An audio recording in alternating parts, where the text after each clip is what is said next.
Dryden Voss is still sending Kira along to keep tabs on this mission, and we've got all these potential double crosses that have been established.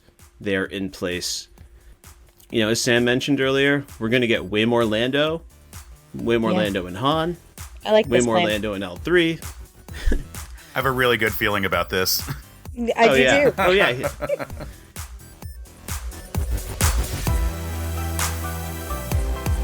Welcome to Certain POV's Another Pass podcast with Case and Sam, where we take another look at movies that we find fascinating but flawed. Let's see how we could have fixed them. Hey everyone, and welcome back to Another Pass podcast. I'm Case Aiken, and as always, I am joined by my co-host, Sam Alisea. Hi. Sam, you know the roots of this show, right? It comes as a spin-off of a Star Wars podcast. Right, a certain point of view. Certain point of view, yeah. And I feel like it's time for us to get back to our roots. Maybe go back, maybe even like a little bit before our roots necessarily. And something in before the times of the regular movies, are you saying? Yeah, right, but not one of the big ensemble movies. Something a little bit more solo. A Star Wars story. I'm sorry, that I was trying to make that one work. We'll see if you at home think that one worked fine. Let me know. Because today we are talking about Solo, a Star Wars story. Oh God, go on. God, I'm so dad-brained. It's amazing okay. right now. I actually really enjoyed it. I there was a feeling of, oh no, he's going to do it, and then you did it. So it paid off for me at least. Oh yeah, and for a movie like this where everything is sort of forecast pretty well in advance. Oh yeah, and then paid off. Well, that's fitting. And to have this conversation, we are joined by Randy from Media/Lit. Thank you so much for having me tonight. I'm really excited to have an excuse to go back and watch this film. Case, can I tell you something about my last name? Sure. Yeah, go for it. Yeah, so my name is Randy Allain, and believe it or not, when my grandfather enlisted with the Empire, he didn't have a last name. But it just so happened he was walking down a lane. So they just decided to put that down, and here it is. You know what? That's fair. And why don't we just take that Band-Aid right off. The infamous scene from this movie that we're going to have to talk about at some point is the Han what? Who are your people? Oh, I have no people. I'm alone. Huh. Han Solo. Heh. I'm proud of myself. Okay. This movie is overall fine for me. I would give this a solid C, and that sounds really bad, but I mean that in that I'm not mad I saw it. I'm not mad I rewatched it. I will be happy to rewatch it for a thing, but if it's not for a thing, I am never going to put any brain power into remembering that this movie existed. It was fine, but man, that one scene where they just had to explain the origin of his name. Why? Because I don't know. But no excuse. Well, and especially that he keeps it, and not just that he keeps it, but I mean, I guess we don't. I'm not entirely sure if Leia takes the name when they get married in the new continuity, but for the longest time, it was Leia Organa Solo in all of the extended universe material. And regardless of if Jason and Jaina and Anakin are gone, we still have Ben Solo. Right? Why does he take his dad's name? Yeah. Take the name of the royalty. Yeah, exactly. Actually, Han should have gone with that if his name isn't anything, right? He should have become Han Organa. That's the better name. That's the name that holds power. Mm-hmm. And it's just weird. I realize that we're just diving right into man, this one particular scene is really annoying, but it's really annoying. Well, I mean, that would be the 5-second pitch, just cut that scene. Well, why don't we take it back? And actually, first off, Randy, we just jumped right in there. Why don't you give everyone the Reader's Digest version of who you are and why you're here? Sure. So in real life, I am an English teacher at a high school, and I've recently become a podcaster as well. I've got a few different projects going on, but my personal project that led to me connecting with you is a podcast I started in January called Media/Lit. It's basically a catch-all term to allow myself and my co-host to look at all sorts of media that means something to us and to our guests. So we do some film, some television, music, etc. Some of it is highly renowned stuff, including great literature, and some of it is less highbrow. For instance, the soundtrack to the film Coyote Ugly. But we treat all of it just as seriously. Well, and I think it's important to be able to look seriously at even things that are not considered highbrow material. Like that's great that you're doing that. Yeah, for sure. I think Thanks so much. we've definitely lost a little bit of that. People are just sponges right now and not really filtering through things. And yeah, that sounds great. Thanks so And thus, much. like, material like today's is perfect to have you on for, because I wouldn't say this is particularly highbrow, but there's a lot of, like, meta text to dig into. Like, there's a lot of information about behind the scenes. There's a lot of just general thoughts about the franchise that we're going to have to deal with when talking about this movie. It's not existing in a vacuum. So Yeah. there's certainly a lot to talk about here. But that's great. Like, I'm so glad to have you on for this one, and it's cool that we're here. It's cool that this movie honestly was made. Like, I am happy that Star Wars material is coming out and that they're trying things. And like, there's a version of this movie that to me seems like energetic and fun as a pitch, you know, like like combining American Graffiti with Star Wars as like kind of a concept right there, which is like kind of perfect. Like have a young, you know, a young rebellious Han Solo character like racing around in a speeder, and like you can see why that would like sell it to a studio. But the franchise has a lot of weight bearing down on it, and that weight has been really apparent in all of the projects of the Disney era, but especially the side projects.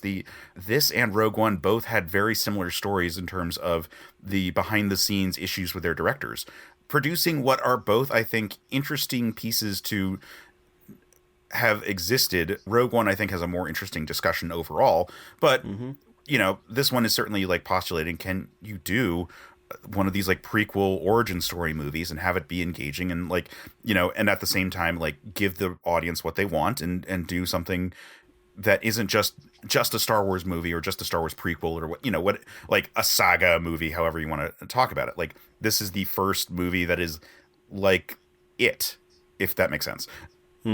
Is it effective? I don't think so.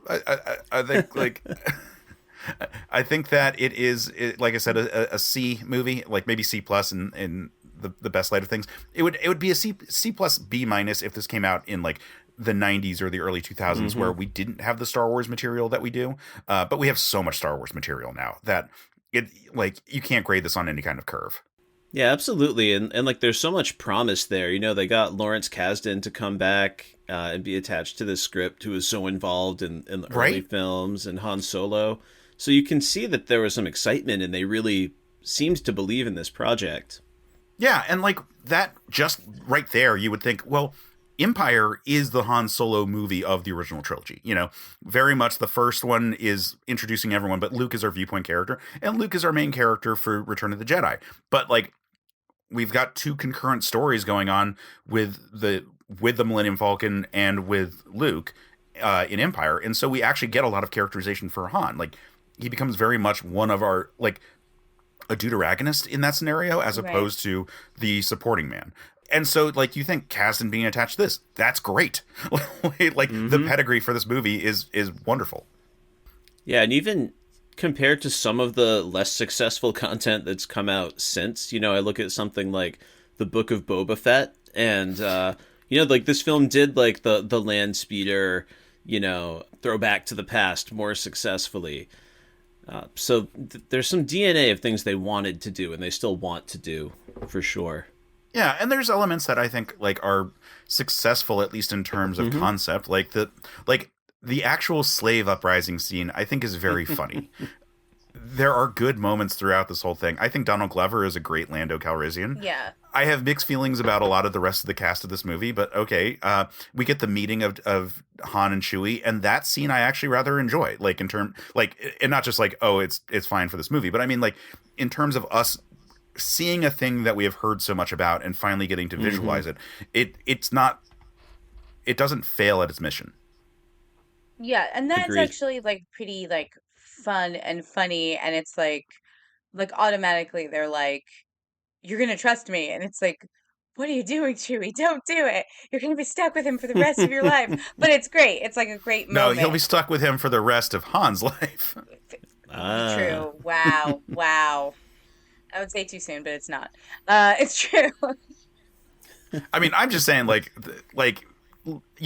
extended universe legacy timeline aside, like, Chewie is forecast to live a lot longer than Han. It's like, yeah, he can live with me for a couple years. Like, it'll be fine. Like, I mean, really, like, what's 40 years to, like, Chewbacca? You're basically saying Chewbacca's Right. like, I'm not doing anything better. Well, it's that Han is the dog. I'll keep him as a pet. Yeah, exactly. I love it. Yeah, they dated him at what, 190 already? Yeah, in this movie. Yeah. Which means he's like 205 in the by the time we get to like Star Wars. So yeah, like, I mean, he's a Wookiee. Wookiees have a really long lifespan. I think it's like 300 or 400 years. It's very much the invincible scenario of like, what will you have in 500 years? Like, well, I definitely won't have my old buddy Han because he had the lifespan, from my perspective, of a tick. Wow, getting dark here. Well, no, I'm just saying, like, regardless of artificially shortened, like... That's not why we adopt pets, Case. It's true, because he feels the companionship and love, and, like... And yes. And Han was a good boy. Like, in this movie, he's very much like a good boy. I do love that setup, though, because, when you watch those original films as a kid, like, you don't assume necessarily that Chewie has all of that weight behind him, and I love that he does. Because, in the original film, you've got Leia just calling him a walking carpet. Meanwhile, we now know he's this wise, elderly soul who's seen a lot. Yeah, and he's a mechanic. Like, he's always the one, like, working on the ship and, like, making improvements and fixing things. Like, he's, a capable pilot. He's... Wookiees are honestly just a very impressive species in the Star Wars universe. And Chewie's always been our viewpoint character for that. And it's all... Okay, so here's like a weird element that's going on in this movie, which is that like Wookiees have this scenario of being discriminated against in Star Wars canon. They're often portrayed as, monsters, like as beasts, disregarding the fact that they are actually very, sophisticated creatures with like rich technology. And even though they live an arboreal life where they, spend the majority of their lives like high up in the trees, like, they have a community, they have, a settlement and civilization. They have a language, it's just not a language that we can speak. And they have, like, all this stuff related to the fact that they are, so animalistic. Like, they have this whole, like, concept of, like, the mad claw. If, like, you use your claws to attack a Wookiee, you as a Wookiee are like, well, you've let the beast take over inside of you. And all this stuff going on. This movie deals with oppression and tyranny and slavery in a lot of ways, and including with Wookiees specifically. Like, there is the whole like the Kessel Run sequence does a lot of work in terms of like the themes of this movie, but like they've got just run of the mill slaves, they've got all of the robots, all the droids, and then specifically we have sequences with Wookiees, and I think all of those have slightly different permutations in the world of Star Wars, but they all are part of the lens that Star Wars is to like look on our modern society and sort of like comment on things. Like the droid stuff has been there since the beginning, like the whole like we wouldn't let your kind be in the bar kind of scene. And so even though like, and they are, a servant class in this situation, like it's kind of messed up, and this movie has moments where it seems very aware of like where it's messed up and is trying to say something about it, and also moments where it's like, don't think about it, and tries to move on. It definitely does that. Like, I went like, again, there's always something when Disney is involved, right? Where like they kind of smooth out some of the rougher kind of messages, right? Which is, I think, why like people respond so much to Andor, right? Because like even though it's Disney produced, it has teeth, right? Like, and especially that last episode, right, has teeth. And so for something that Disney has put out, especially that Star Wars, it feels really weird, because this movie is the perfect example of like them like being like, no, pull back, funny, right? Like even with the droids, right? So First of all, I love a sassy droid. I will always be sad that a sassy droid passes on. I will always root for a Mm-hmm. sassy droid. I'm always going to do that. But that whole scene is played for comedy, like in that mine, right? That whole scene Mm-hmm. where she's liberating all of the other droids, like, we're rising up, right? And it's like this is a really serious thing, actually, right? Like Yes. Well, the especially whole considering mine. that that's been her character arc up until this point, or like her character trait. Right, right. And so it's And played for then for it to be comedy comedy. is so weird. It's so weird. Like, and so like there's like it's like weird things because in that script there are things that have teeth, right? Like there are these Mm-hmm. basically, the bunch that he runs into, which could have become a found family, which doesn't become a found family, right? The Mm-hmm. first group of people with Woody Harrelson, like that group of people, like they all have like these sob stories, right? And they're just trying to get by under the guise of the empire. How do you make a living when everything is just like basically like controlled by fascism, right? Like and how do you live Mm-hmm. outside of that realm? Well, you become a criminal, right? And so here's a bunch of criminals and they have sad fucking stories.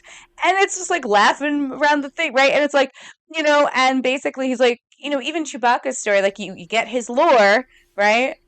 I'm Mm-hmm. looking for my clan. We were taken as slaves. And it's like, wow, it's either his family or his clan. Okay, well, let's go do our heist. Like, there's no, like, there's like, it's like announced so that but then we're straight on to the action. So there's not really time for you to really think about all these things that are happening around you. It's kind of like the trauma of Mm-hmm. living through possible fascism.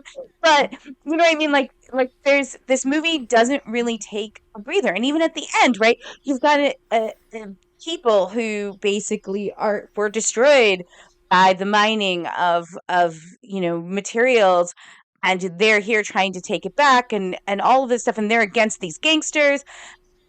And yes, Han makes the right call because this is how we know that even though Han is definitely willing to live outside of the rules of the law, he's not a bad Mm-hmm. guy, which is fine. That's his character. We love that for him. Um, but again, it's just kind of glossed over. This is the beginning of a rebellion. You're welcome. Like it's Mm-hmm. so interesting Yeah. because there's all these elements that could be teeth for just not. Like it's just Mm-hmm. Disney does this a lot. It polishes all the edges. No, You I, know, I agree with that. Like, even before Disney got their hands on Star Wars, George Lucas was feeling this. There seems to be this fear that we're not going to think Han Solo is a good guy. There's the whole Han shot first controversy that's been, reversed through the updated versions of the original films. So, like, weirdly, my favorite thing in this movie was at the end, they let Han shoot first yeah, when he's. Yeah. But at the same time, I believe he's a good guy. I don't know if he's at a place on his arc where we need him, like, feeding resources to a burgeoning rebellion. I don't know if he's there yet. I think that's right. potentially, like, the danger of a prequel. We're going to meet this guy on an arc that we love, but do we really need to, like, prove that he's already on it, decades earlier? And I think that's one thing that makes it feel mixed, and maybe it's why they're afraid to lean too far into any one of those angles. Yeah, so I am somewhat dismissive of the discourse of plotters versus pantsers. I think that it was kind of a pop culture thing a few years back, Mm-hmm. and people reference it a little too highly. But I am going to bring it up here. I think that this is the danger of being too much of a plotter, where we Mm-hmm. have all of the beats that we're going to get to eventually, and so this is where can we have the fan service? Where can we sort of set up all the things that will eventually happen? Like the infant's nest situation at the end, where it's like we could use a man like you. No, maybe one Mm-hmm. day then. Like it is something to the effect of the line right there, Right. where the whole Mm-hmm. conversation is like, all right, well, Han will eventually be this hero of the rebellion. Eventually, he'll be fucking General Solo. Like Mm-hmm. he is going to go up this way. And so we have to check off these boxes rather than sort of allowing the story to kind of breathe in a natural way. Because the Han that we see in this movie doesn't feel like he wouldn't by the end of this, join up with the whatever the hell they're actually called, like infant's nest, like Skyriders, whatever it is, Right. Cloud Riders. I don't know. I don't remember. Darth Vader voice modulator armor people. Yeah. Right, exactly. Yeah. Like the Han of this movie, if you're allowing him to grow in a natural direction, would already be on the path to being part of the rebellion. But we have to have the checkbox of, well, he heard about this big gang lord on Tatooine setting up a big heist kind of thing, and it's like, well, all right, cool. And like, look, I for years ran a Star Wars RPG podcast set between Star Wars and Empire Strikes Back, where there were a lot of things I put in there as like fan servicey bits of Empire Strikes Back is the next movie, so here's all the things that are about to happen, you know, that like must have happened at some point in between. I get the impulse to do that. This movie does too much of it. Like you can do some of it, like the end where he shoots Beckett and like yeah, that's a good character scene right there, in addition to being fan service. You know, the Chewie meeting is good because we need to have that dynamic with them. And hey, it's fun to like see that setup right there. There's so much of this movie where it's just like, well, everyone knows this, or enough people know about this thing about the character. We should put it in this movie specifically, which is so frustrating because there's all the sequel bait at the end where you're like, well, if you were trying to make a movie that was going to sell a sequel, save some of this shit. Like, we don't need all of this. But like, for example, like the Han Solo gun, like, which where it's like, oh, all right, I'm going to take this sniper rifle, dismantle it, and give it to you, and now you've got like your signature gun, which, you know, it's just a gun. Like, it's never been a big thing for the character. Yeah, like they had to do like the whole Indiana Jones and the Last Crusade, like here's where each piece of the costume comes from. Right, and that at least is like, well, it's just the opening sequence of the movie, and it establishes like three things, and one of which is like a scar in his face, so like you kind of had to go with it. Sure. Or at least it was like fun to like establish it. But instead, like, here's everything. Let's just do, the whole movie is just that. The whole movie is just River Phoenix. It's so much everything, yeah. Why don't we talk, we've mentioned cast and whatnot. Why don't we talk about the people actually in this movie and the people who actually made this movie? So I am looking at the name to try to pronounce it correctly. Alden Ehrenreich. I think I got it. I thought he was fine. On my rewatch, I appreciated a lot more of the Han Solo-isms that he had like worked into his performance. I think he was fine. I think that the weird leaking about like him needing acting lessons was bullshit, and also kind of douchey on the part of Disney. But like, I don't get why you needed it. He's doing fine in this movie. Yeah, no, I think he's fine. I think it's really, really difficult when an actor like Harrison Ford, who really embodied, you know, just Han Solo so much, and is so much part of like just like everyone's collective idea of who, right? Because he is Han Solo, in so many ways. So it's really hard to like bring that to life, or try to even do that without seeming like you're like trying to just do an impression of a person, which would come off as fake. And I think that he did fine. He had enough mannerisms, and I would posit that people grow into new things. So like, I didn't need him to be dead letter perfect on stuff. I just needed him to be, you know, sarcastic enough, and honestly, it's kind of nice that he's a little more optimistic, right? Because like, the truth is that this Han is more optimistic. He is more cocky, which Han's still cocky, right? But he's seen shit by the time like Luke meets him, right?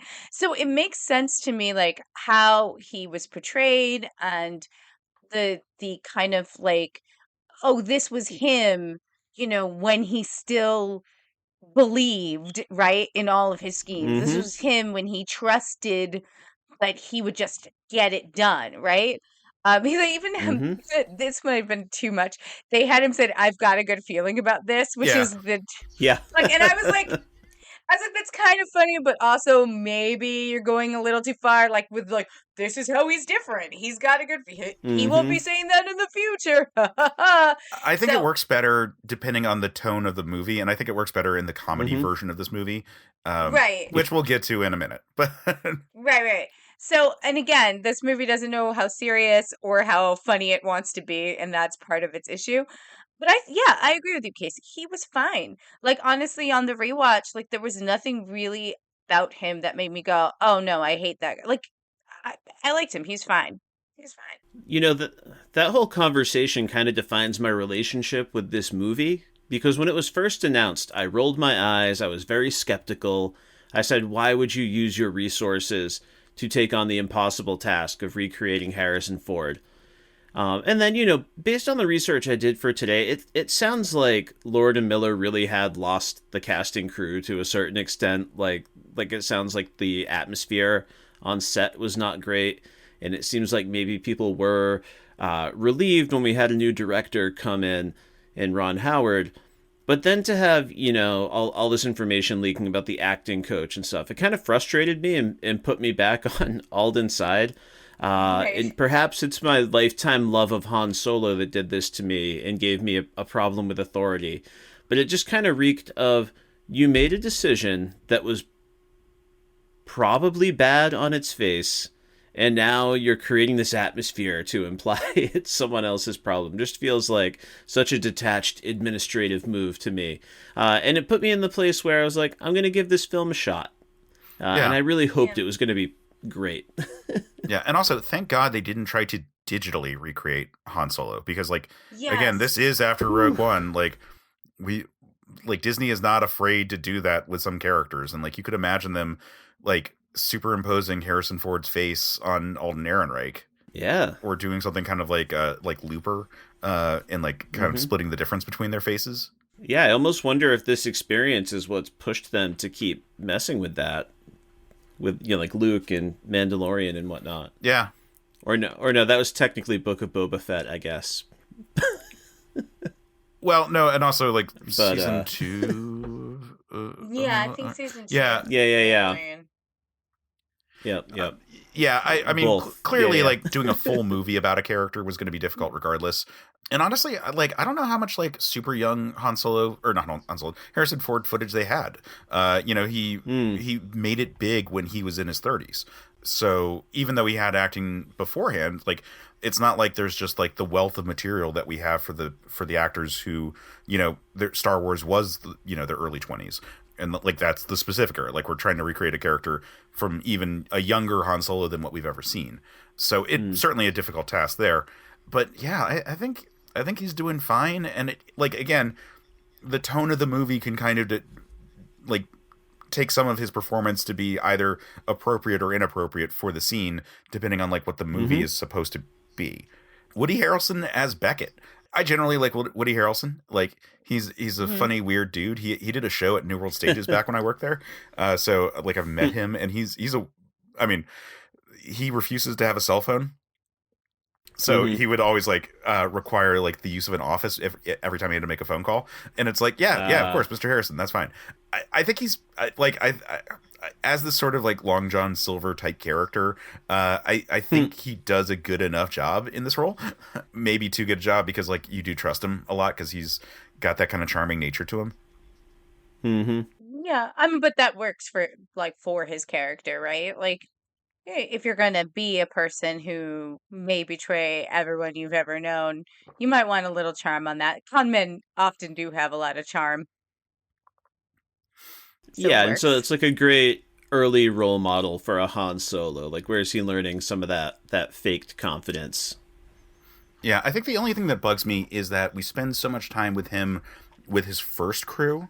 And by so much time, I just mean that this movie's long, and their first heist that goes terribly is while relatively fast, is still a long sequence. Yeah. And it kind of contradicts the whole you're predictable, you could betray anyone kind of thing, when he's got a crew that are willing to lay down their lives for him because of their loyalty to this man. Yeah. It's not like he sold them out or anything. It's not like he even put them in a situation where they would die and he wouldn't. It just went bad, and like one guy got shot, Mm-hmm. and the other person decided to blow up a bridge rather than like not do the heist. Mm-hmm. Yeah. So I don't know. I think the opening stuff with him is too like he's too much of a good guy in that one, like a lovable scoundrel type good guy, but still like comes off as a good guy. Like he's got people who care about him, and so we sort of like care about him too. Yeah, I that's a agree. great point.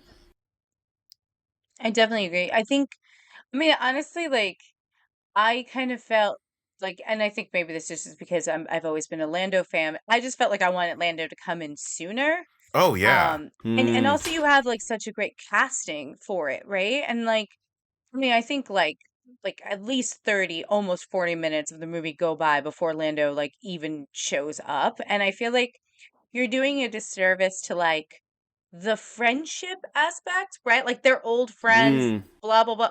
Like I remember leaving the movie theater too, and I felt this way again at the second watching, that I wish that that had happened, that Lando had joined them sooner and had been there more often, right? Like Mm-hmm. yeah, I love what they did with him. I love him being a diva. I love him being like a card guy. I love him like being party man. Mm-hmm. That's all good. That's all good stuff. But I feel like you introduced me to characters I liked in the very beginning just to kill them off, to basically, show Yep. a heist and introduce Woody's character when we could have gotten closer to Lando sooner. Like, yeah.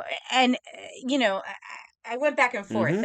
and we can bounce some stuff on pitch time, but like I have some ideas, but Yep. I thought that Yep. was frustrating for me, you know. And like it was nice to Yeah. get fire like around the fire top, because I love that. That's my favorite thing about like Lord of the Rings and all that stuff. But it wasn't necessary. Or at least if it was, we needed to do it with like the people that were going to be in the movie for the whole of the movie. Yeah, not just a bunch of people being like this is my last score, and then I'm retiring. And then dead. Yeah. No, I totally agree. Donald Glover is so good in this part, and I wanted him sooner. And like having him be part of more than one heist would have been fun. There's this it's now a legacy book called Scoundrels, which is just doing a heist movie. It's doing Ocean's 11 set before Empire, but like Lando and Han are working together, and it's like their last time interacting before the Cloud City incident.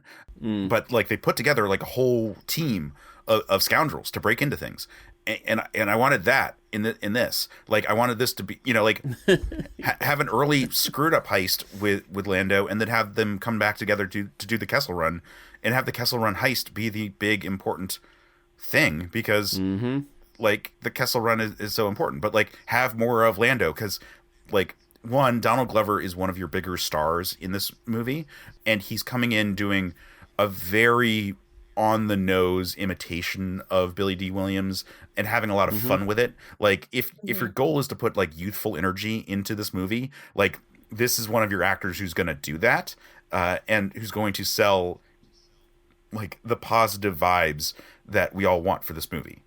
Yeah, I also think that it would have given Han a fighting chance. I think that like Mm-hmm. although having him like hang out with Chewbacca and stuff like that, that's still great. But I think like that this like scenes actually very much work between the two actors. Like when you see Lando and Han on screen together, when they're like doing their little bickering, oh I don't trust you, oh I don't like that kind of stuff, it actually really works. And it helps that Donald Glover is sometimes playing flirt, like he's being flirtatious. But I think that would have been even more fun than the love story we get. Like you don't have to have Han respond more positively to that. I'm not like positing a BL story here. Like I'm not saying boy love right now. Mm-hmm. But what I'm But saying there is was all that that talk behind the scenes about Lando being pansexual. right. Mm-hmm. And like they only did it with the robot, like the robot it works. They like kind of hinted that Yeah. they had a sexual thing. So they had it in that one part, but that's not the point. I think the point is that the scenes between the two actors actually work. They seem to actually be having a good time with each other. And I think if Oh this yeah. movie was actually an Ocean's 11 style Han and Lando movie, and you could still throw in the political stuff. You could still have them meet Chewbacca and stuff like that. It would have been a lot more fun, and like it would have given this poor actor who took a lot of shit more support. Like, definitely. 1,000,000%. You will not be shocked to know that Ocean's 11 is featured prominently in my notes for this episode as well. But yeah, Lando needs to flirt more. Like, I mentioned it was partly out of spite that I had high hopes for this movie, but it was also, back at this time, I was still really high and hopeful for the future of a little show called Westworld. And I was really pumped to see Tendiwe Newton in the cast. And we didn't get to see Lando try to put the moves on her once and get shut down even one time. I mean, come on. Yeah, it would have been magical. Yeah, just what a waste of a character right there. Here's the question. Is anything with that crew, that first crew, is any of that not reshoots?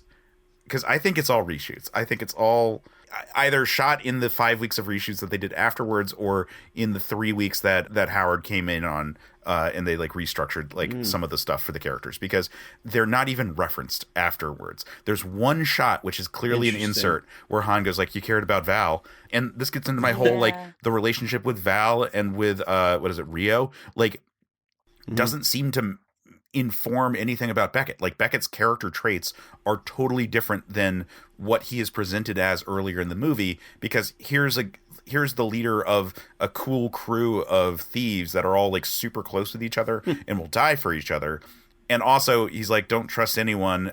And he's predictable in that he'll betray you. That doesn't, right. Those don't jive. And so the Val character, it kind of shoots the message of Solo in the foot. Yeah, I would accuse them of fridging Val, except for the fact that her death doesn't seem to influence anyone in the plot. It's wild. It doesn't do anything to anyone. It doesn't even change Woody's character at all. It doesn't even really he's kind of sad. I don't even know if he's actually that sad, to be honest with you. I'm looking at the cast list right now, and I didn't realize that Val was supposed to be his wife. I knew they were partners, but it's listed as Val Beckett, and that's just that is not the response to a person who just lost his wife. No, it's definitely not. Yeah, you might be onto something, Case. That it was we need a little more levity, so let's put this in. Yeah, I mean, especially with Jon Favreau being Rio's part, and his whole thing being I'm really starting to like this guy. Yeah. And his death, both deaths are so drawn out in turn, and so overly dramatic, and then somehow he gets the body to bury a Val, which is also just weird. Yeah, it's just there to be here's my first crew, and this is why I'm with these two fuck ups right here. We skipped over someone. We skipped over Emilia Clarke as Kira. So I really like Emilia Clarke, just in general. I just want to say that before we start. Sure. I'm not sure if Kira was necessary in this film. And she does some badass stuff, and she wears some amazing outfits. I love all of her outfits. And I like her, in general. I like Emilia Clarke. I think that she's a good actress. I think she's very sweet, and I think her turn for, doing the things that she had to do to protect the people that she loved or betray the people that she loved because she loved them was cool. But I'm not sure if she was, her character was necessary. I feel like she was placed in there just so Han would get smooched. I felt like they didn't know how to handle a character like that in a PG-13 Star Wars movie by Disney. They kept on being the things I've done, you wouldn't like me anymore. And what they mean there is that she has been forced into sexual situations with all these characters, and probably they also mean murder, but it certainly comes off like a character who should be in The Wire, not a person who's in this random Star Wars movie. Yeah, it's so tough because, I'm a Game of Thrones fan, love Emilia Clarke, and, so far, I haven't seen a bunch from her that super worked for me. I always want to root for her character. I always want it to go well. But yeah, there always seem to be some weird circumstances or a strange CGI arm in Secret Invasion, or what have you. I will say, I do think I would keep the character in the film, if only to add some complexity to like the backstabbing and double crossing that we need to see Han dealing with. Did they execute that perfectly? I don't know, but I like that notion that these allegiances need to be questioned, right? Like this relationship he thought was untouchable is something he has to now question, and it helps me see a guy who might be a bit more cold and detached when I meet him on Mos Eisley someday. Yeah. I didn't love that she was like the love of his life. It felt weird when they actually do come back together, where it's like, oh, that's a lot. Like for how cool they both are with each other. Like, you know, I feel like they should have been in a relationship, and it should have been more like fiery and passionate, as opposed to like, you know, this like deep romance kind of character relationship that they gave us. Well, I guess they're just trying to, you know, I hear what you're saying, like romancing the stone, kind of like, fiery, like I hate you, but I love you, but I can't let go of you kind of thing. But Mm-hmm. I do kind of understand why they did that. I think it, rather than playing like love of my life, he should have said something like my first love, so that it feels more innocent and not as permanent. I think like that, like just labeling her that way would have been good. Although I think some people would be like, first love, oh, cause Leia, blah blah blah, and I, it's, but I do think that like Mm-hmm. because we want him to believe in her, even though like have faith in her no matter what she does or what she says or all the evidence to the contrary. I mean, she's working for a man with like scars down his face that look like it's been someone else's nails, right? Like a high criminal. We want him to love her enough that he can be blinded by all of that. So I think that the reason why they have him say that is they feel like this is a boyish love. This is a love that you can be so blind to the obvious glowing, maybe neon red flags of it all, and still Mm-hmm. believe that you're still a team. That the two of you are still a team. I think where we fail is that we don't really get to, I mean, other than the very end when she cuts down her boss, you don't really get to see how badass she really truly is. And I feel like if, like, listen, it's almost nice because they save it and it's a great cut scene, like it's a great choreographed fight and stuff like that. But I feel like if we cut out those first people and get to Lando and her quicker, we may have had more opportunities to see that she's really more than meets the eye. And it could be behind Han's back so that he doesn't Mm-hmm. see all of those things and just the camera sees those things, that she's setting those things and she's a mastermind player. Mm-hmm. There's better ways to like structure her and write her. But as she stands right now, she's just there to like basically fool him and smooch him.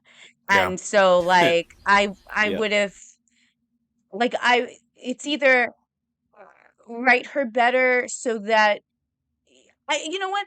I don't even know if you really have to say, because I feel like showing in movies is better than telling, right? It's not a novel. So I don't know if you really need to say like the things that I've done or even have her repeat the things that she's done. But if you show her be merciless to someone behind his back, like even in the bar, like someone who was watching, maybe she just like slits their throat and walks away kind of thing, then we know like, oh, this is not just sweet, right? She's just not some Yeah. sweet girl that he knows back from home. This is a person who's had to survive. This is a person, and I think since we're fine in Disney with a little bit of violence, it would have been fine. Yeah, I could have actually used another fight scene with her.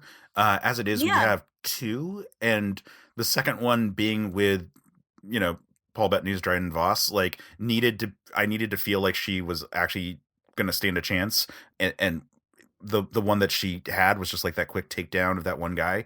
especially if they're going to name drop Teras Kasai or Teras Kasi or whatever, the Star Wars martial art that they had from the PS1 fighting game. Yeah. I just would have liked a little bit more of that. And I think that would have contributed to what we were saying about having her be a little more badass. Like, I like your idea of her, like, just offing a person who's like a spy or something that's like, following them or something to that effect. Yeah. Yeah. I think we just needed a little more from that, because if not, there's just, at the end of the day, she's there for the love storyline, and she is more than that. They just didn't write her as more than that. Again, For polishing, sure. no angles. Now, Very I flat and appreciate you smooth guys. movie.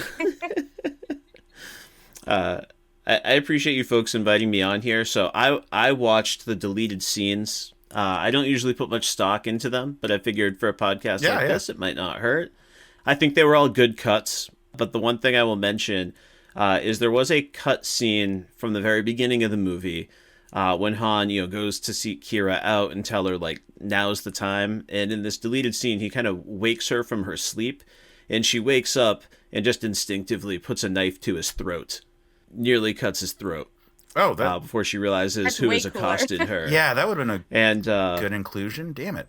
well, that was cool. Their follow-up conversation did not match tone-wise, but the initial move was kind of cool to see that, like, she is also hardened on the streets. It's not just this hopeless romance. Yeah. Right. Speaking of hopeless romance, Phoebe Waller-Bridge as the voice of L337. Can we just start off by noting that her name is Leet? Yes. Yep. Like, again, a thing that works better in the comedic version of this movie than in the final project. Right. I mean, like most droids, Leet was given the heavy lifting of trying to make jokes in this film, and tonally didn't always work. Sometimes it did. I mean, I did chuckle, and again, I love a sassy droid, so I am always biased towards all droids. I'll be honest with you. Like, they get me every time. They make a new droid for every single movie or every single project, and I love every single one of them. I'm gonna be honest with you. I am a Amen. sucker for droids. Yeah, so Like, honestly, I just saw, like, I'm so sorry, I didn't mean to cut you off, but I just saw, like, that, like, at the Disney parks, they made droids that, like, walk around and, like, talk to people, and I sent the TikTok to, like, 10 different people, and it was like, I mean, like, I don't really want to go back to Disney, but also I need to go see these droids. I need to go visit them. Sucker for droids. Yeah. Go on, Case. You're going to say I was something about to say, I do relevant. actually rather like the design of L337. Like, I think that this sort of weird kit bashed out of an astromech into something different is an interesting way to get. Some of it is just like feminine features of like the hips and stuff by virtue of having like slightly different legs and slightly different arms. When she patches in, I'm going to use she on this one because it's a female droid. Like, when she like actually patches into a computer, like the thing comes off her arm and then she like twists her arm around it to like be able to grab it with her hand was like a really cool moment there, just in terms of like physical design for this character. Like, there's a lot of things that, like, if it was going to be, assembly line produced, it wouldn't be this way, but for this weird thing that we're looking at, it's this way because it seems to be like, a lot of like aftermarket parts, like all like stitched together. I thought that was really cool. I enjoy the twist that she is uploaded into the Millennium Falcon's computer. I actually like that as one of the reasons for why the Falcon's computer is like hard to work with in later stuff. Like, I think that's fun. It makes it a little bit weirder when it's like, oh, but the ship is destined to be with Han, not with Lando. Right. I kind of, like, on this rewatch, I was just like, man, Han's a jerk now. Like, I mean, he was always kind of a jerk, but like, he like literally went back to get this ship because he had, right, like, he has the thing he can sell to buy a ship, and he doesn't do that. He goes back and wins the Millennium Falcon, knowing that Lando's BFF is in integral part of it. And that feels mean. That doesn't feel like friend stuff. Now I know why you were handed over to Vader. Justified. I will say that the character trait of being all about like freedom for the droids does feel like a reshoot thing as well. Specifically, it's brought up in a scene where Clint Howard is there, which means that like you know for a fact that that's like part of a reshoot. And then she's so flippant when she's like, I don't know, like go free everyone else and start a revolution or whatever. Now get out of my way. Seems to be a character who was not just supposed to be sassy and sarcastic, and then accidentally stumbled into being a revolutionary, which makes the scene work as a comedy scene a lot better. They like, I finally found my calling only makes sense if it is, again, a comedy scene, and also one where she wasn't trying to be a revolutionary beforehand. And it feels like the backfill to sort of, again, like polish off the rough edges of this. Like that kind of a twist and that kind of humor works for the comedic movie that Lord and Miller were making. But then to make it more where no one has like real big arcs in this movie. Yeah, I noticed that dissonance as well, because I was like, I really like L3. It works for me. I'm for all the same droid love sort of reasons, but I did wish she was more consistently subtle. Like she's not getting into a screaming match with Clint Howard so much as maybe she's outsmarting him. Maybe she's finding a way behind the scenes to liberate that one droid in the early scene. But yeah, I love that take that could be evidence of the two different creators. Yeah, or like maybe like a Bender approach of being like, no, I'm fine with humans, but at the same time, I wouldn't really be bothered if all of you were killed and if all of my droid friends were had the restraining bolts removed. Like if they had a scene of her just like having sympathy for one particular droid and removing a restraining bolt earlier in the movie, I mean, as opposed to it just being like, we have to burn down the system. Because she comes off as insane. Like, the movie paints her as crazy at those moments. But again, getting back to that whole theme about slavery, she is talking about sentient entities that have existed for hundreds, if not thousands of years as a servant class, despite the fact that they have effectively free will. Yeah. It is very, very, it's such a weird thing, especially when you put it like that, right? Like, it feels gross. I will say that I did love that she asked everyone to turn around because she couldn't perform while being watched. It was one of my favorite things. Yeah, as a comedic relief character, which the droids often are, I think she works fine even in a more serious movie. But you can just picture the funnier version of this movie, the one that was like intended to be a little bit more screwball, and like all of her stuff being like zany and like out there in a way that would have been like really, appealing. Yeah, I also did not realize that it was actually Phoebe Waller-Bridge, like in the green suit, walking around. Like she wasn't just doing the voice work; she was physically on set, and that gave me a new take on it as well. She was having fun anyway. Yeah. I mean, how great would it have been if, like, because we were talking about her taking a bolt off of a robot or a droid earlier on, and like how great would have been, like, as they were walking in, like Lando looks at her and listen, do not free any of the droids. I don't know what you're talking about. Listen to me. We got to get in. We got to get out. Do not do that. Not now. Yes. Did at the bar.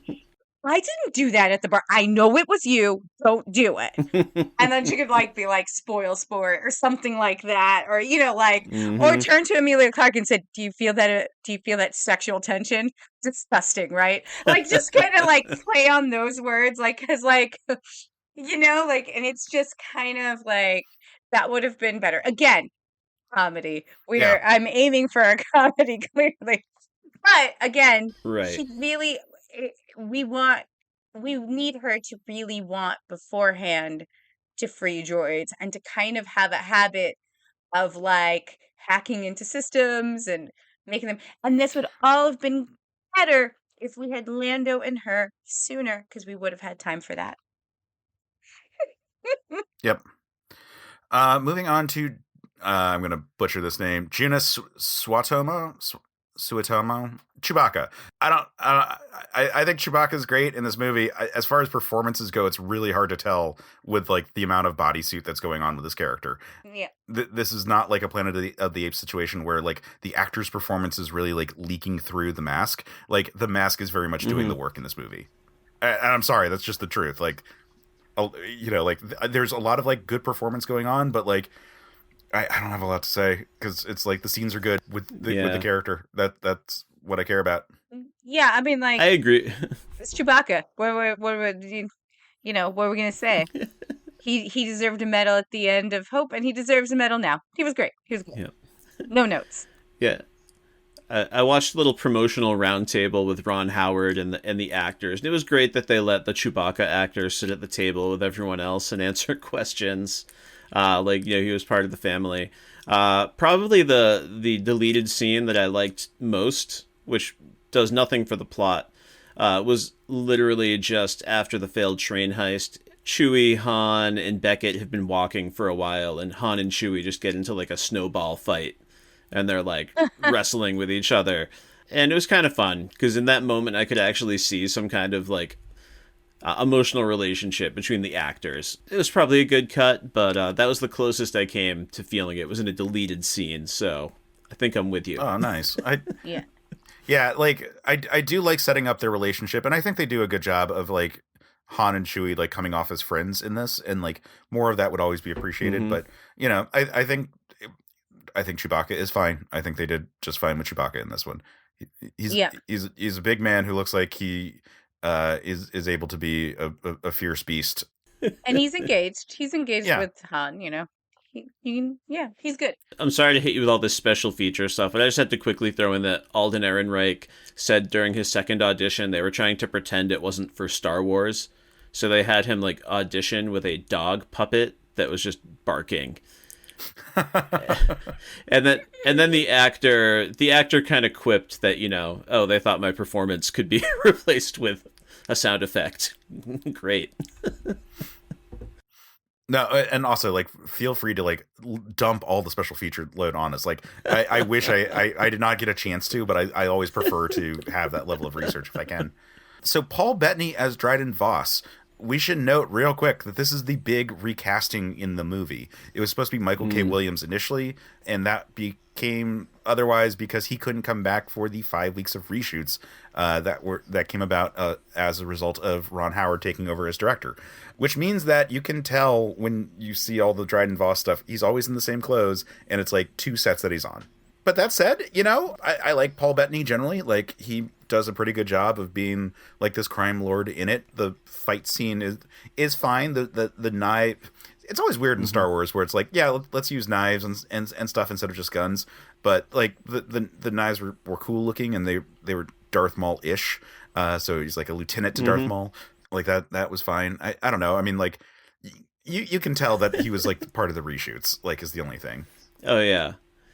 Yeah, seeing as you gave me the special features green light, I will just add that I guess the original conception of the character was like a full CGI character with like fur and stuff like that. And I think at the end of the day, for this tale of subterfuge and deception, I think I'm happier that it was, you know, Paul Bettany rather than a CGI character for my taste for what I would like to get out of this film. And then Ron Howard added all the facial scarring and the little subtle nod to the Darth Maul reveal later on. Basically, as he put it, Paul Bettany was too charming. He was afraid he was going to be too likable. Yeah, so fuck up his face and make him look like Jigsaw from fucking Punisher. Yeah. The only way, Kate. Yeah. It's the only way. Yeah, it was an 11th hour decision. Yeah, I think that's all fine.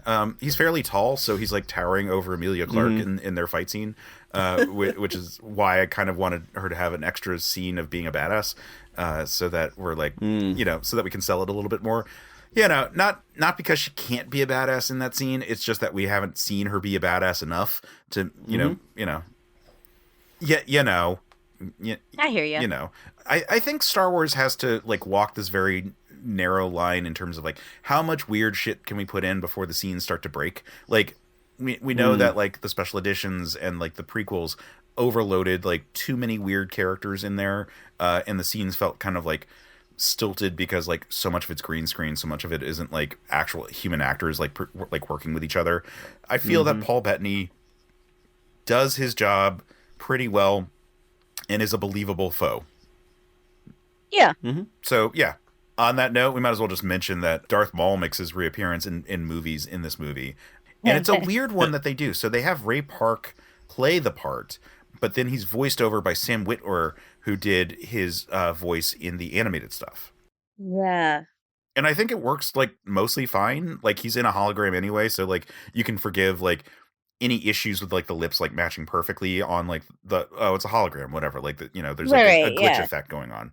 It's an interesting attempt at like merging these two roles, and like it's similar to in Obi-Wan having the James Earl Jones voice filter going over Hayden Christensen's voice at some spots. Where like, okay, well, what we're kind of combining two performances in this one. Cool, it's interesting. I guess it was a good choice. Like, I don't know if I would have really noticed it. Like, I definitely didn't notice it when I was watching it, but I'm not as like familiar with the animated material. And only looking at the note, I'm like, oh, well, that's funky and different. That's all I have to say about it. Yeah. It is a great animated performance, but I didn't realize that detail, and it makes the whole Easter egg feel kind of disingenuous. Because at the end of that film, it kind of feels like they're hinting a sequel. But if they were having like one actor with a different voice actor, it makes me question if they were ever seriously planning to pay that off in any way. I think they were sequel baiting, and then they'd figure it out as they go. And obviously this movie didn't do well enough to like get a sequel, so like this is the one that kind of like derailed like side movies for Star Wars as a result of just not being that exciting. Like, and I don't, it just wasn't.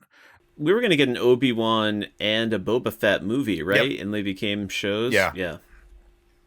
Which, probably for the best. Although Obi-Wan, I have said that if it was just shaved down a little bit, would have been like a really good movie, or, a slightly shorter miniseries for what they did. So I don't know. But it certainly showed them that they wanted to try something different, which was also just in time for the pandemic. And like streaming TV shows like being kind of better suited for that format anyway. Yeah, it's true. Yeah.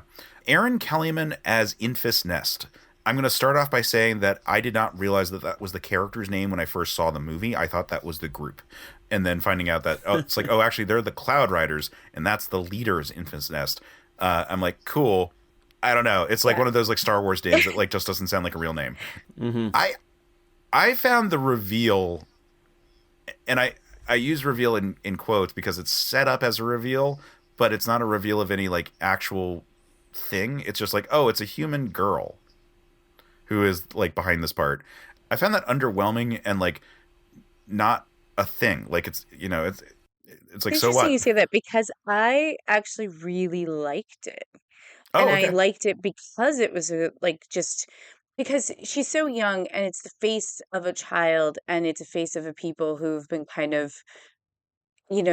so, kind of destroyed and used. And like sometimes that means that your adult population is wiped out. And so that means that only the children are there. And so like the fact that it was like, and also she's emblematic of a rebellion that is coming, and that rebellion is young. And I liked that it's female, especially because as a person who grew up on Star Wars, let's be honest, it was very male heavy. And so it was nice to see a female person behind the mask be this like infamous kind of person. And I just thought, like when I was a little girl, I would have really liked that because her outfit's really fucking cool. And Can I just be clear though? I'm not saying it was a problem that it was a female character. Just that, no, I know that it is still because she was like 18 when she shot this. Like, it's not like we're talking about like a child in the role. She just had young features, and just that it, like big deal in the sense that like Star Wars does allow for like badass female characters in their world. So it wasn't like, I guess like the spot where it's just like, I guess we're going to rethink this whole organization because you happen to be a young woman. That part just didn't quite make sense to me because it's not like, we know you're good now. as a result of that. Like that's the spot that was weird. But still, I kind of like thought it was the casting because choice is fine.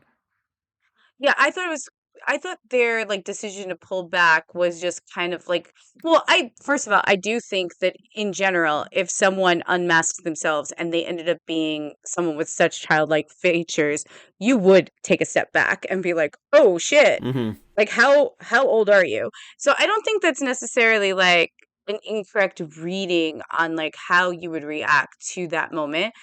And I thought it was more her explaining like why they were created that made them help.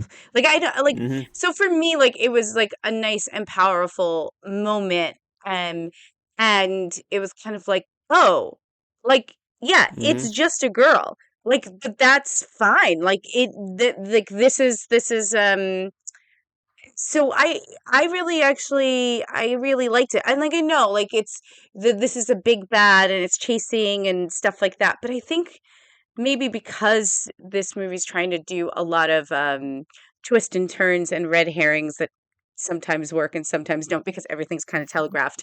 It was actually one of the few things that was a little bit surprising in this film. So maybe I also liked it because of that. Yeah, if we had to have that faction in the film, I'm glad we put a human face on it, and it was this vehicle to introduce the spirit of rebellion.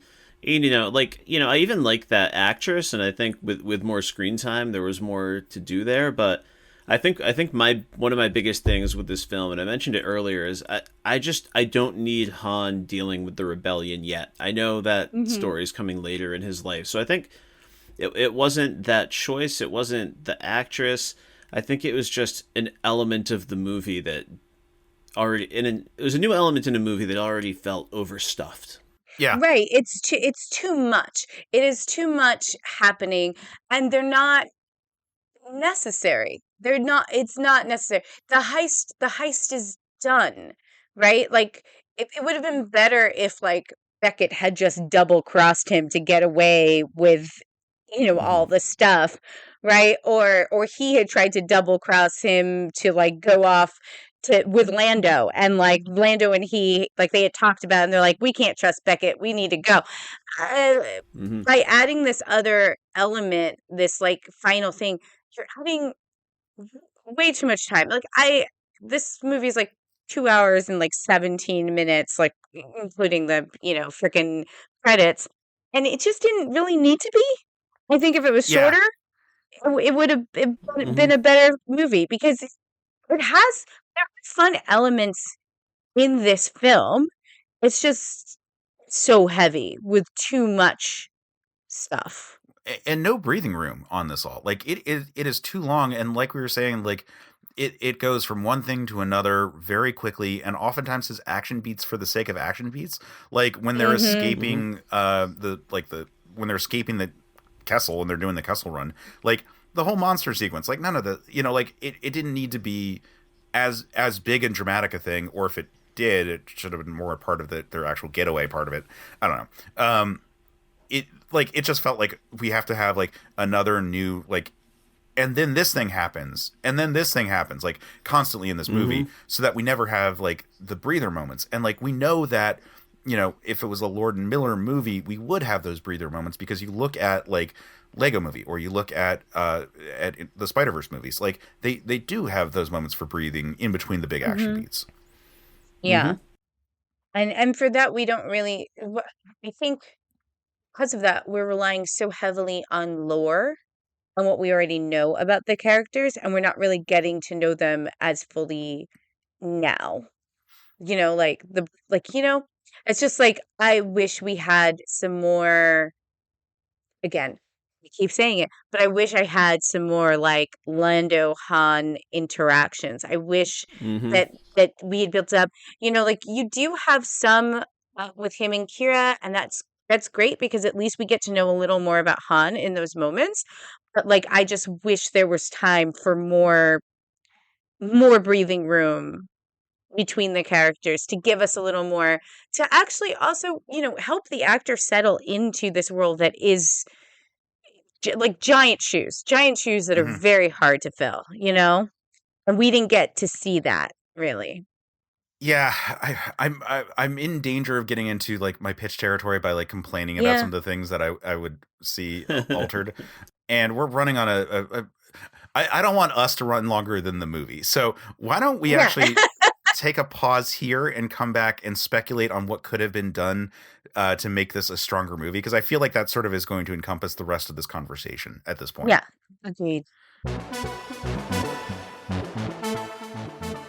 Have you ever sat on a long commute or a dull day in the office and let your mind wander back to the days of rectangle pizza, bowls and bowls of sugar cereal, and gushing over your favorite cartoons and movies in school, and worry that those favorites from childhood won't hold up today? Well, the Saturday Morning Confidential podcast answers those questions for you. Host Maddie Limerick sits down with artists and creators of today to pull back the veil of nostalgia to talk about what's great and what we would change in hindsight years later. So pull on your comfiest PJs, pour yourself a bowl of your favorite cereal, and take a deep dive into the files of Saturday Morning Confidential, releasing bi-weekly on Saturdays, available on your favorite podcast platforms and at certainpov.com.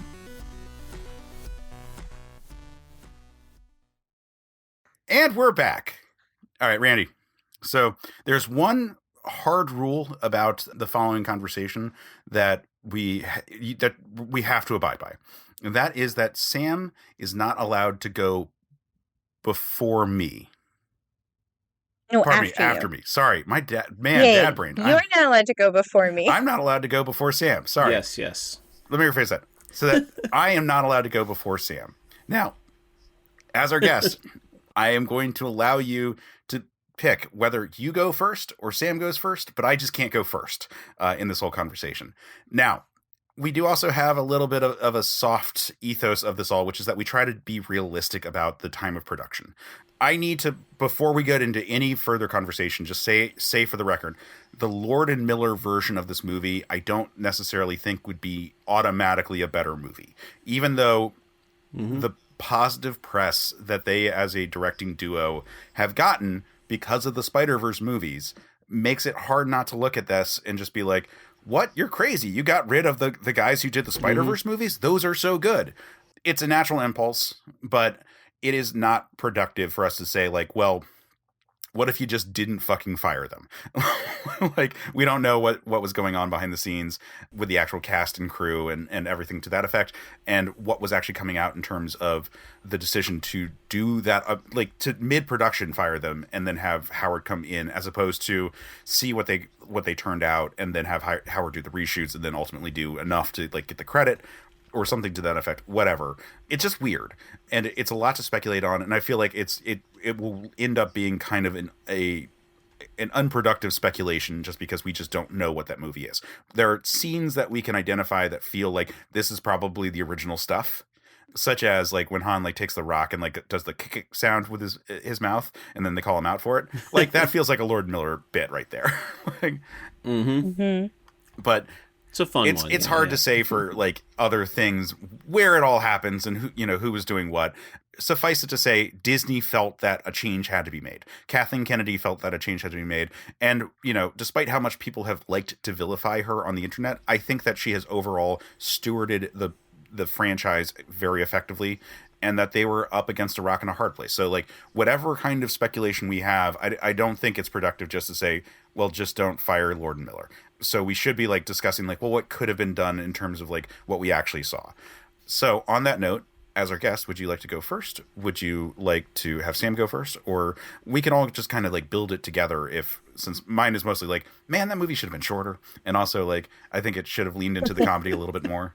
But I don't have like really strong thoughts aside from like, well, make the Kessel Run more of Act 3 than what it actually is. And, some stuff there. And I'll go into it if we are doing individuals. But yeah, how would you like to swing? Hearing those rules, I think if possible, I've spent so much time thinking and overthinking this. I think I wouldn't mind going first. I know that I've got some things in here that are going to resonate with both of you. I know I'm going to take one big swing that could go either way, but I think it's going to set up a good conversation, and I can't wait to hear what critiques you have. Yeah, we're excited. Go for it. All right. So here we go. I'm trying to stay within the spirit of the exercise. I'm more or less keeping the cast intact. We're going into production, and I'm even trying to keep some of the broader strokes of the original script in place. So we're going to open still on Corellia, and I do want to establish Han and Kira as having a meaningful relationship. Not that it has to be serious romantically, but that they are more equal partners in running these jobs. I was kind of taken in by the images of ships being built in the distance in Corellia. I'd love to dig in a little bit more of that atmosphere. I feel like we could dig in a little bit of dialogue to show Han's skill and understanding of spacecraft and modification that could be worked into the job. And I think that opening sequence plays out in a fairly similar fashion. There's this escape, there's the separation, there's this desire to get back. We certainly cut the name-giving sequence. Mm-hmm. We don't need to learn that. Now, here's where my film starts to take a different direction. I'm not going to have... While I am going to have Han enlist with the Empire, I'm not going to throw him into, like, the World War I trenches and the mud. We're going to meet him on a job.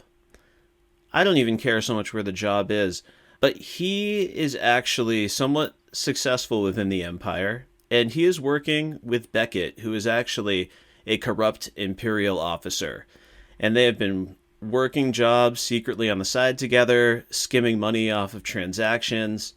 Val is sort of like the outside contact. I don't care if Rio is there or not, but we meet Han after the time jump already having this established team and rapport. Mm-hmm. We have a job that goes awry. Probably involves Chewbacca in some way. We get some kind of similar meet cute between Han and Chewie. And after this mission fails, Beckett and Han get dragged in front of some sort of like shadowy, spy branch of the Empire. And they more or less get dirty dozen. They're being sent on a suicide mission. We need you to go undercover. You're going to expose Crimson Dawn so that we can catch them, stealing our fuel. We can make an example of them and these other crime syndicates. So they're going to go deep undercover. Their ties with the Empire are formally cut, and they meet up with Val on the outside. Meanwhile, she's been doing a lot of work on the outside. She's good at her job. And amongst the work she's been doing is she has been vetting different contacts and people with different resources. And there is this potential ally / mark named Lando Calrissian. He's kind of a braggart. He's got this relationship where he really believes he's been charming Val, but really she's in control. She knows he has a ship and some other resources they could use. And at this point, we more or less go into, as I said, and you both said earlier, Ocean's 11 in space. Yeah. This all becomes about the heist, planning the heist. We get reconnected with Kira. We've got similar allegiances and confusion. Dryden Voss is still sending Kira along to keep tabs on this mission. And we've got all these potential double crosses that have been established. They're in place.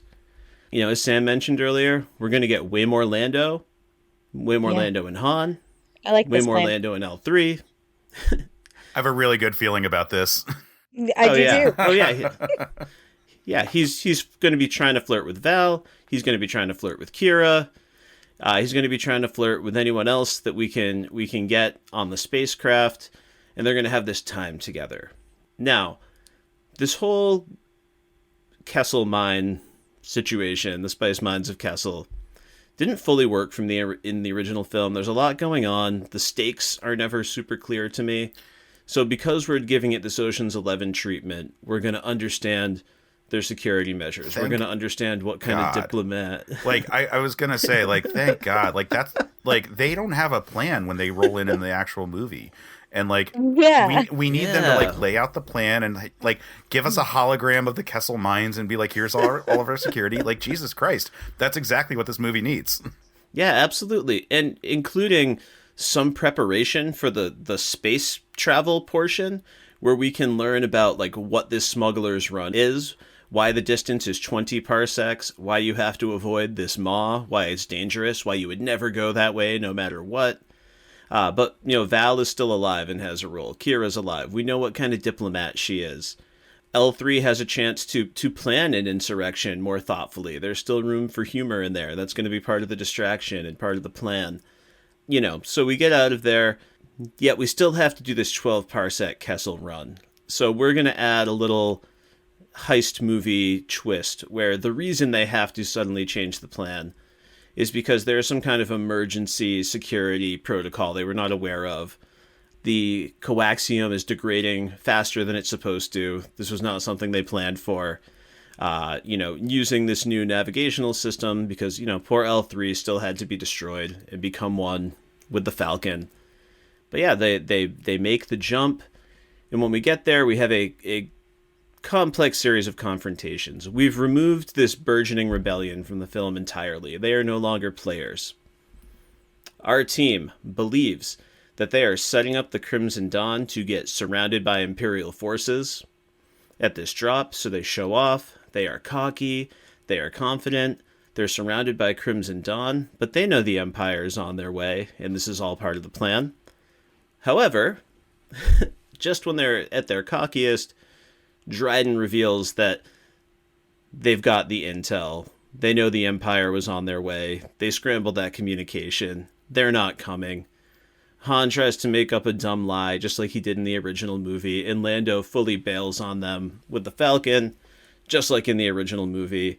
They are on their own. We get the reveal that Kira is still valuing her allegiance to Crimson Dawn. Han is shocked. At this point, she mocks Han a little bit. She approaches him. She's kind of mocking his emotions, but she does take his hand, and she sends them, out of the drop zone location with a small detachment of Crimson Dawn enforcers. They walk out. We are left in the room with Kira, and her expression shifts. All of a sudden, she's in charge. She lets Dryden know that, in fact, Imperial forces are on the way. In fact, they're probably already surrounded by these Imperial forces. And the reason why is that she was never working for Dryden. She was always working for his master. We get a play on a riff of the Duel of the Fates that kicks in. And we get a reveal of Darth Maul. He is there. They are ambushing the Imperials. We get a cool Darth Maul fight scene. Kira gets to do some more cool stuff. That plays out. We go back to our crew, and it turns out what she handed to Han was the dice. We got that handoff in an earlier part in the movie. Their detachment asks them to open the canisters of coaxium, and sure enough, she's left a blaster there for Han. They use the distraction to defeat this detachment. Her allegiance is to Crimson Dawn, but she still has a soft spot for Han. However, when the dust settles, Beckett and Val are pointing their guns at Han and Chewie. Beckett goes into a similar speech about trust. We see the blaster bolt hit his chest, but it's actually Val. Because Beckett was going to sell them back out to the Imperials for a sweet deal, and she never wanted to do that. He's gone the wrong way. And she's going to walk away with all of the coaxium. She leaves Han with one little vial, and the only reason she's leaving him alive is she doesn't want to piss off Han's girlfriend or have any sort of trouble with Crimson Dawn. So she takes off. She's a possible contact or ally or enemy for a future movie. Kira's out there. Maul is out there. Han still hasn't seen Darth Maul, mind you. And we've got the makings of a potential sequel. So there you have it, folks.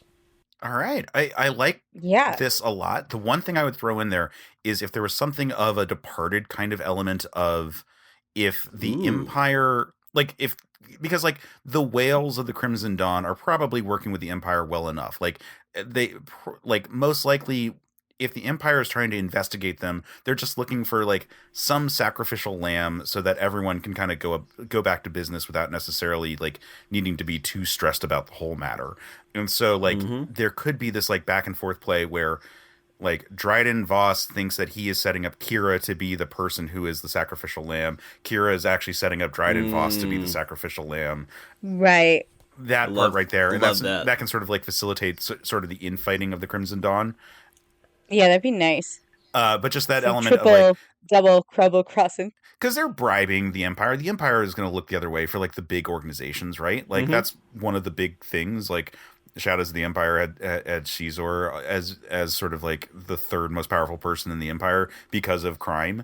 So you know, like they're corrupt. They're going to allow like wealthy criminals to continue to operate as long as they are getting a cut of the action, and that they can like I said, like have a person that to show like, oh yeah, no, we're cracking down on crime.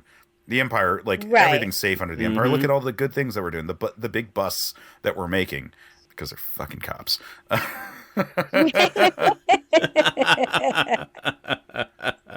Lefty moment there. Anyway, but that's it. I love this idea. I think this works really well in terms of addressing all of our concerns about like the pacing of it all, like the having certain characters like only around for certain parts of the movie and then completely disappearing and not getting enough Lando in the whole sequence. Yeah. I also, going back to like one of the things you said in the beginning where you said that like Kira and Han's relationship, it's close, not necessarily like friends. Like, what if they're each other's found family? What if we just like, then we don't have to spend time. Like, I know the studio wants to make him a ladies' man. He's, romantic lead in the future.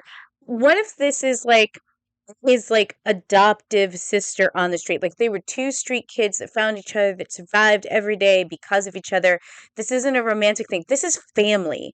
And I feel like when you run into family, that's even deeper because you want to believe that family's not going to betray you. And that would make it even more important to her to protect Han, even with the limitations that she has with the new allegiances that she has, because you're not gonna, you may fight with your siblings, you may even think that they're dumbasses, but you're gonna do things to minimize the pain in their lives. So if we even set that up in the first moment, kind of showing their home life and that kind of thing, maybe like, again, we're going to keep it short, but maybe we even have a short shot of them as actual kids running through the street, like showing Kira pickpocketing things, right? And like Han making up lies to kind of cover for her and being like, you got to be faster about this. You're going to get us killed, stuff like that. Well, I got us food, all right? And kind of like set it up so that it's just like, and then you show Han running back with, right? So it's like the opposite. Like she did the stealing the first time and now he's running back with some score that's going to get them off this planet. We're going to be a better family. We're going to have a better life. We're going to have stuff. I think that would be actually cuter because, we don't have to also think about, and I think having him saying love of life, right? Like the love of my life. I think for us as viewers, like we already know who he ends up with, right? So like it's just like it feels disingenuous. Like even though it's fine, Han can date other girls. Like he's right, but like we know, right? Like there's like this romance looming in the back of our mind because we know his future, and so I think like that's why it kind of rings as like convenient. And I remember thinking like, he's having a romance because Han has to have a romance because he's Han Solo and da da da da. But like honestly, like Han Solo isn't really a ladies' man. Like Harrison Ford is very handsome as Han Solo, but Han Solo is a really grumpy, like single person who lives with just his furry friend. Yeah, like, Lando just the is the pet ladies' of man. Chewbacca, right? Right? So we don't really need to see him be a ladies' man in this movie. And actually, that would be great because in if there were to be a sequel and he and Lando were to be hanging out, that could be something Lando makes fun of him for, like kind of like sputtering and not really being able to talk to women, and you always say the wrong thing, and that would be fun. And I think that in some of the things that they're trying to do to fill out, it just didn't stay true. So I think, yes, I love everything that you said about your pitch, and I would just make it so that I would establish that they really have more of a sibling relationship, a family, found family, which is very strong, Yeah. I love that riff-raff street rat vibe. Yeah. Right, That's great stuff. And then it'd be fun because he's basically been having heists with someone since he was born, right? Like, yeah. No, Sam, do you have anything else you want to like throw out there as ideas, or do you just want to build? Like... honestly, I really like everything you said, especially because we're Ocean's 11ing it, and that's honestly what I wanted. The only thing I will add is if Disney needed a name origin, then my sibling thing would be fine because they could come up with it together. And that's why the name is so important to him, because it's from his found family. They made up the name together as kids. If we really fucking need that, which we don't, but if we did, it could be like them like just coming up with something. The two of them. Yeah. Anything different than what we got. Yeah. For sure. Like it's the same fucking scene as in Rise of Skywalker, where it's like, Rey what? Rey Skywalker. Like in this world, like Chewbacca doesn't have a last name. Like people are just fine with Chewbacca. Yep. Like it's a world of aliens and weirdness. Like it's not that weird that you could just have one name. For sure.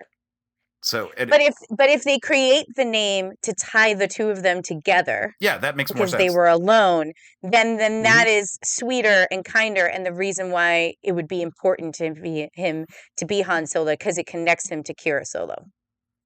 Her name would of course have to change. Yeah. Yeah, no, Randy, I really like your pitch here, and like the thing I would like to sort of expand on is the Ocean 11 thing in there, because I think that allows for the humor of the droid uprising to like really come out a bit more. Yes. It makes me think of in Ocean's 13, where there's like the uprising at like the dice factory in like Mexico. Like you could do, kind of a similar like smash cut to like the droids uprising part going on, cut back to like a different part of the heist, and like and where the chaos like really throws things off. Like in the movie that we got, they don't have a real plan. They just arrive. They almost shoot their way in, which is like, how did that even work?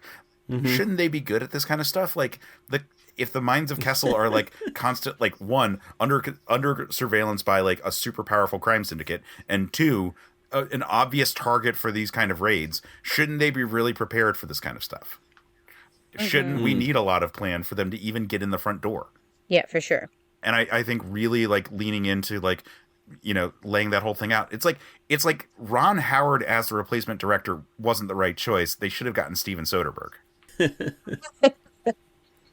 Not that Ron Howard couldn't do it, but just they did not shoot for the heist movie that they really should have. And it sort of feels like this is like 2 years before the whole like Netflix, like, you son of a bitch, I'm in, like everyone's doing a heist movie kind of thing.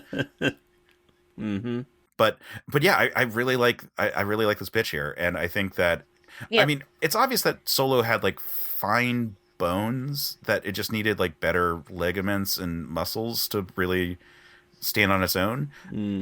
Yeah. I mean, that's why it's a fine movie.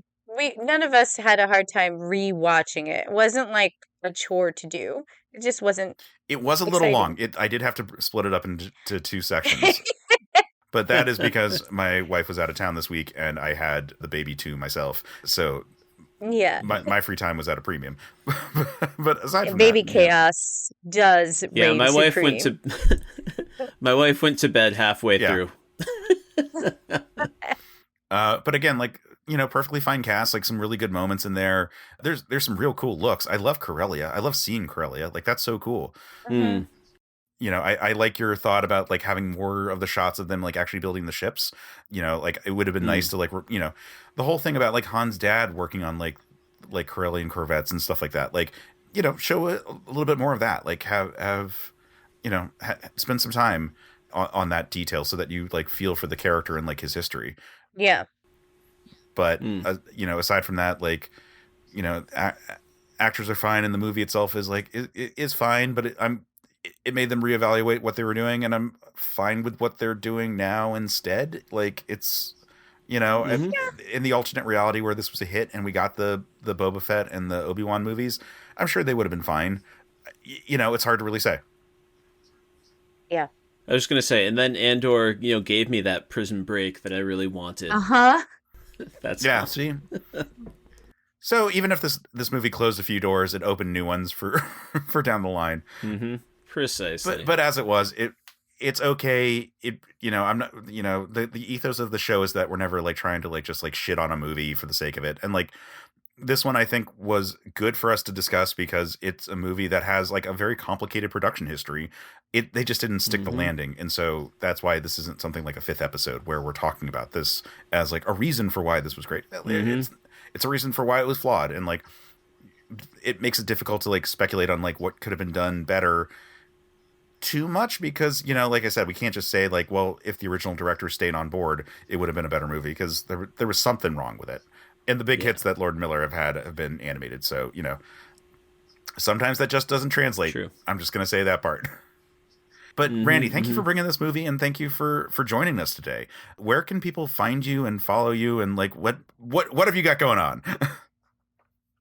Yeah, first and foremost, thanks to both of you for having me on. The concept of this show is just such a blast. It's exactly the kind of conversation I love to have with people, and it was a treat for me. As I mentioned earlier, if you're looking for me on social media, I do use Twitter. You can find me at Mr_Allain, ALLAIN. I've got links to all my stuff there. You can find my podcast, Media/Lit, on all different podcast programs. Apparently, I'm struggling to find my words there. Wherever you find your podcasts. Yeah, wherever you find Thank you. Yes, find Media Lit wherever you find your podcasts. Thank you. I also do a ton of work over at a website called The Pop Break. I do some entertainment writing for them on their website, and they also have a whole family of podcasts. I do a show called Every Pod You Cast, where we're doing a deep dive into the discography of the Police. And also, fans of your show might enjoy, last month, I appeared on the flagship podcast of the Pop Break. It's called Socially Distanced. This was for their 200th episode. And the podcast director over there, Alex Marcus, put together this wild 8-person Avengers draft where we each fantasy drafted an Avengers team from characters who are still currently active in the MCU. It was a wild ride. Like, someone actually drafted the Potato Gun Kid from Iron Man 3 because we went that deep into the surviving characters. So it was a wild ride, and it was truly a ton of fun. The last thing I just want to say, I shouted out Alex Marcus before. He gave me a great joke for this podcast that I wish I'd come up with. He said in my pitch, I should have said that Han left Corellia with Beckett, and now his name is Han +1. So I just had to shout him out. Thank you so much for letting me share all those projects. I love math jokes. Awesome. Yeah, no, everyone should check out all that. We'll have links in our description, as we always do for our guests. So thank you again for coming on, and everyone should find you on the Soch and follow all your shows. Sam, on that note, what have you got going on, and where can people find you and follow you? They can find me here every time we drop one. And also occasionally I'll remember our Discord exists. Not often. I'll be honest with y'all. Other than that, if you have any complaints about what I said tonight, although I don't know why you would, because tonight was a rare opportunity where I did not say anything that anyone would complain about, as far as I know. But if you have any complaints, you can find Case at... Well, you can find me on all the @based platforms at Case Aiken, except for Instagram, where I'm holding on to my AIM screen name for dear life. So there I'm Quetzalcoatl 5, because I was pretentious in high school, as much as I am now. On that note, you can find us on the Discord. And Sam, it's a shame that you are not more active on the Discord because the conversations have been going really well over there.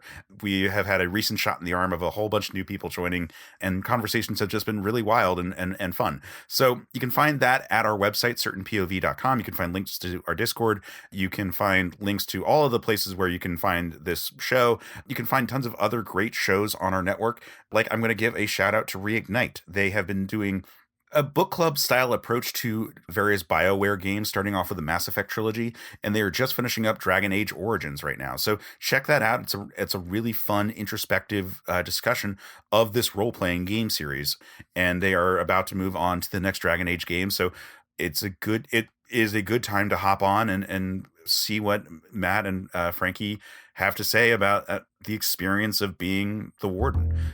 So check that show out. It's a ton of fun. I do the episode art for each episode. And then come back here and find out what we've got going on our next episode. Sam, what have we got coming up next time?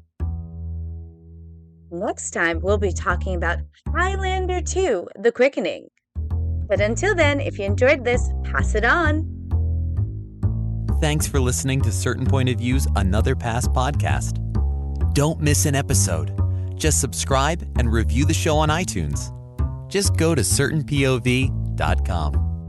Another Pass is a Certain POV production. Our hosts are Sam Alisea and Case Aiken. The show is edited by Sophia Ricciardi. Our logo and episode art is by Case Aiken. Our intro theme is by Vin Macri, and our outro theme is by Matt Brogan. CPOV. CertainPOV.com.